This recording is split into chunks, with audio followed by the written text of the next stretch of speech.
Okay, there's one more issue I wanted to make sure you understood. The capacity of the plant is reducing from 840,000 tons to 712,000 tons. That's a decision we made based on our anticipated need for capacity. We've done a lot more recycling. We have some towns going elsewhere. 712,000 tons is the new number. How did we do that? In the past, all of our garbage, 840,000 tons a year, comes across the scale, gets shredded and screened. The unders of the screening, under 1-inch pieces, grit, broken glass, etc., falls out and is conveyed away into a truck. That's called process residue. It's about 120,000, 130,000 tons a year. That, historically, has gone to a landfill. Right now it's going to a landfill in Chicopee, Massachusetts. The cost of that is very significant. $70 a ton. Day in and day out, trucks going up 91 to Chicopee. We are now going to convey that. We're going to blank off that screen and convey that waste into the boilers. What that means is more BTUs. It's not great fuel, but it is fuel. More BTUs of energy will be entering the furnace, meaning less fuel can be burned. Less fuel has to come over the scale because we're putting the same number of BTUs in the furnace by adding this process residue. So that has reduced the capacity of the plant from about 820 to 30,000 tons down to 712,000 tons. Good news, because we're saving the $60 a ton process residue disposal and transfer fee that we were incurring. But we're also collecting less garbage and collecting less tip fee. We are, however, making exactly the same amount of power. But that's the reason our capacity is decreasing, and frankly, that's the reason why we're not concerned about some towns going out up to Agawam or over the border into New York. We will have enough garbage to fill the plant. That's not a concern. We may need a little bit more or a little bit less spot waste, but it'll be there because there's plenty of garbage around. Hopefully that answers your question.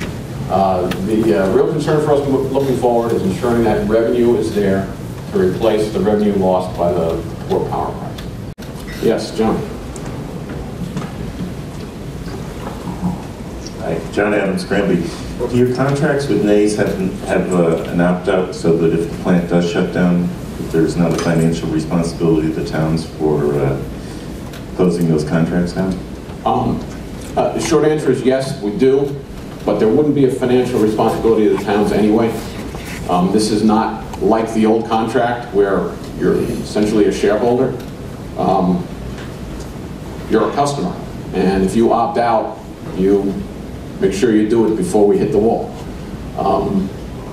We won't hit the wall, but the short answer is yes. We have a 1-year notice to our contractors, and it would take at least a year to phase out of the plant anyway. And I am confident, frankly, that a sufficient option will be found, because I can't imagine a world where 700 or 800,000 tons of capacity converts to truck. It's a huge step backward environmentally for the state. I can't imagine. The state of Connecticut, the first state to eliminate the use of MSW landfills. From an environmental standpoint, the greenest thing you can do. Will now take a giant step backward and put a third of its garbage in MSW landfills. I can't imagine we do that. So I think we'll find a way to fix it.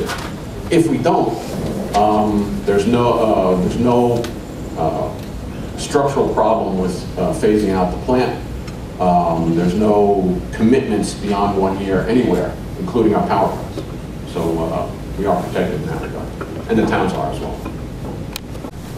Yes, ma'am. Hi, Sheila Wilmer from Naugatuck. You haven't touched upon the MDC lawsuit, and my town is concerned with the letter that went out with liability for if that goes against us.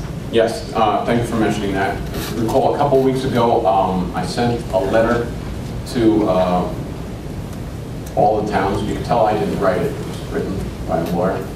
that essentially notified all the towns of this outstanding potential liability associated with the NDC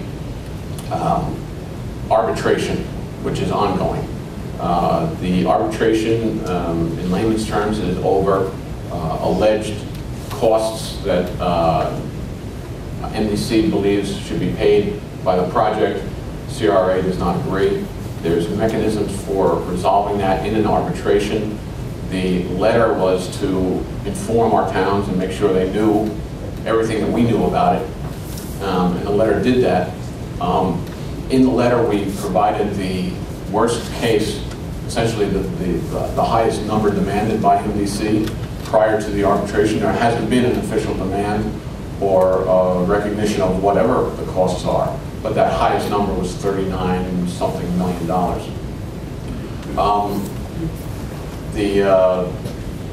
Your general counsel actually spent an hour on the phone with Lori Hunt yesterday, I believe, and hopefully some of those answers give the town some more comfort. We don't believe there's validity to the basis. We don't believe there'll be any reason to go back to the towns for any costs associated with this. But it is an arbitration process, and we can't say with certainty that that'll be the outcome. There is not money reserved for this, and frankly, those of you involved in arbitration know that if you put money aside for an arbitration, that becomes what gets split up. So we don't anticipate any bad news in that regard, and frankly, we don't anticipate there will be any news on that for quite a while yet. We haven't even been able to reach agreement on who the arbitrators will be. So it's been a very difficult process to get this arbitration done.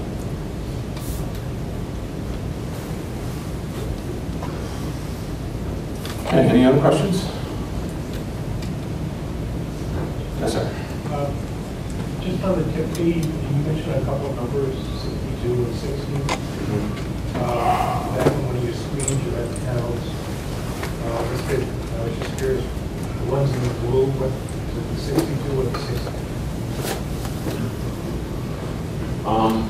The ones in blue are the $60.50, I believe. Almost all of our towns opted for 15-year Tier 1 agreements. There are a handful that opted for 5.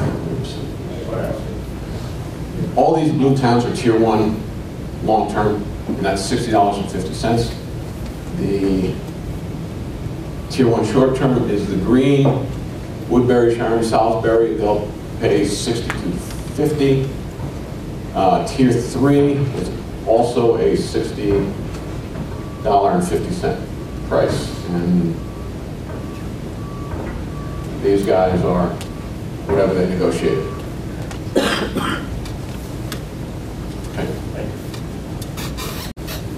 Okay, any other questions? As always, if you have any questions, don't hesitate to call me directly or any of the CRA staff. It's been a pleasure working with you. It's been a very rewarding experience for me. I'm very confident and optimistic we'll be able to figure out this revenue issue and keep the plant operating. But in any case, you should have no concerns about your garbage going away.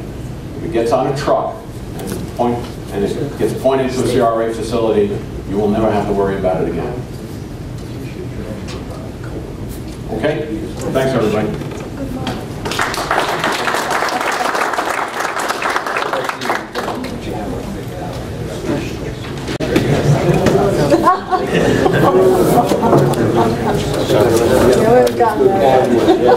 Thank you.